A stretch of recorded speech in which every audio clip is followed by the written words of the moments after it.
Hey guys, welcome to Tech Team channel. Hope you guys having a very nice day. In this video I'm gonna show you how can you solve the problem if your incoming call is not showing on Android. So for the solution, the first step is just reboot your phone. Just go and reboot your phone, and after rebooting, if it is still not working, the second step is just go to your phone settings.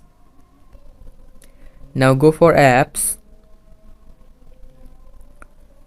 click on manage apps. Now in the top search bar, search for phones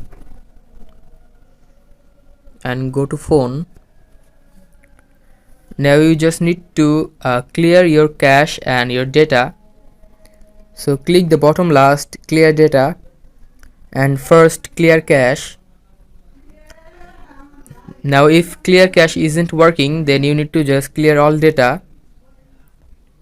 Clearing all data will clear your phone history. So if you want a backup, you need to do it before clearing all data. Now here you can see notification, just click on it and make sure that all the notifications are turned on, and after that your problem will be solved. So guys, that's how you can do it. Hope you found this video helpful. If you found this video helpful, then give a thumbs up and don't forget to subscribe Tech Team channel. Thank you so much for watching the video.